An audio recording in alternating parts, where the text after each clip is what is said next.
ورحمۃ اللہ وبرکاتہ۔ محترم سامعین و سامعات، آج ہم جس کویسچن کو سمجھنے جا رہے ہیں ویری امپورٹنٹ کویسچن ہے۔ بہت سے لوگ جو ہے اس بارے میں کویسچن کرتے ہیں، یا تو کویسچن کرتے ہی نہیں ہیں، ان کے دل میں یہ کویسچن ہوتا ہے لیکن بعض اوقات شرم کے مارے وہ کویسچن نہیں کر رہے ہوتے، شرم کی وجہ سے۔ حالانکہ ایسے موقعوں پر یا ایسی باتوں میں اسلام میں شرم کی گنجائش نہیں ہے۔ ایسے موقعوں پہ جیسے اللہ تعالیٰ قرآن مجید میں فرماتے ہیں کہ واللہ لا یستحیی من الحق، اللہ حق بات کرتے ہوئے شرماتا نہیں ہے۔ اللہ جو بات صحیح ہے وہ سکھاتا ہے۔ جیسے اللہ کے نبی صلی اللہ علیہ وسلم کے بارے میں کہ صحابی فرماتے ہیں کہ اللہ کے رسول نے ہمیں یہاں تک کہ اور بڑے فخر سے کہا، ہمیں اللہ کے رسول نے واش روم کرنے کا طریقہ تک سکھایا، وہاں تک جانے کی دعا، اندر پہلے بایاں قدم رکھنا ہے یا دایاں رکھنا ہے، اللہ کے رسول نے یہاں تک ہمیں سب باتیں سکھائی ہیں۔ تو آج کا جو کویسچن ہے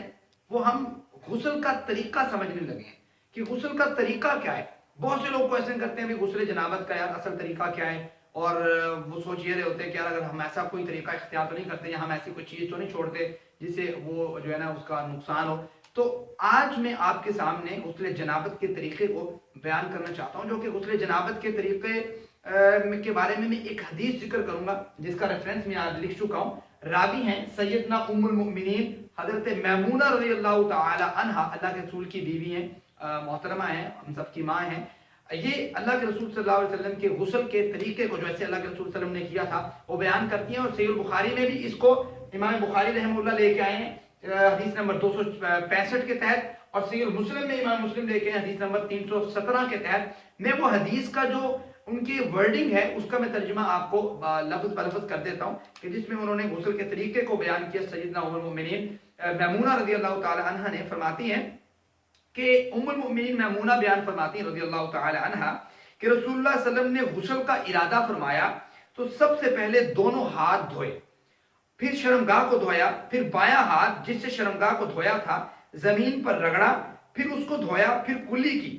اور ناک میں پانی ڈالا، پھر چہرہ دھویا، پھر کوہنیوں تک ہاتھ دھوئے، پھر سر پر پانی ڈالا اور بالوں کی جڑوں تک پانی پہنچایا، 3 بار سر پر پانی ڈالا، پھر تمام بدن پر پانی ڈالا، پھر جہاں آپ نے غسل کیا تھا اس جگہ سے ہٹ کر اللہ کے رسول صلی اللہ علیہ وسلم نے پاؤں دھوئے۔ پھر اللہ کے رسول میں فرماتی ہے کہ میں نے پھر اللہ کے رسول صلی اللہ علیہ وسلم کو غسل کرنے کے بعد میں نے اللہ کے رسول کو کپڑا پیش کیا، تولیہ ٹائپ پیش کیا، تو اللہ کے رسول نے اس کو لینے سے منع فرما دیا، اس کو نہیں لیا۔ تو اس حدیث مبارکہ میں ام المؤمنین سیدنا میمونہ رضی اللہ تعالی عنہ نے اللہ کے رسول کے غسل کا طریقے کو بیان کیا کہ اللہ کے رسول نے سب سے پہلے کیا کیا، اپنے ہاتھوں کو دھویا، اس کے بعد اپنی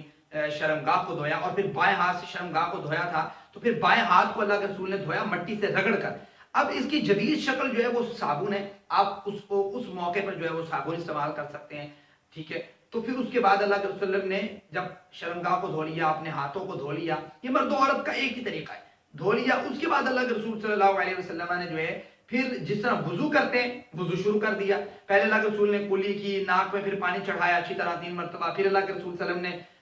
چہرہ مبارک دھویا، پھر اس کے بعد ہاتھ دھوئے، اس کے بعد اللہ کے رسول نے سر کا مسح نہیں کیا، سر کا مسح نہیں کیا۔ اللہ کے رسول صلی اللہ علیہ وسلم نے آگے جو ہے پھر اپنے سر پہ پانی اڈیلا 3 مرتبہ، اور پھر پورے جسم پر پانی اڈیلا۔ یہ ہے جو طریقہ ہے جو اللہ کے رسول صلی اللہ علیہ وسلم کی بیوی ازواج مطہرات میں سے سیدنا ام المؤمنین میمونہ رضی اللہ تعالی عنہ نے بیان کیا، اور امام بخاری اور امام مسلم رحمہم اللہ تعالی اپنی کتاب میں اس کو نقل کیا ہے۔ جزاکم اللہ خیر۔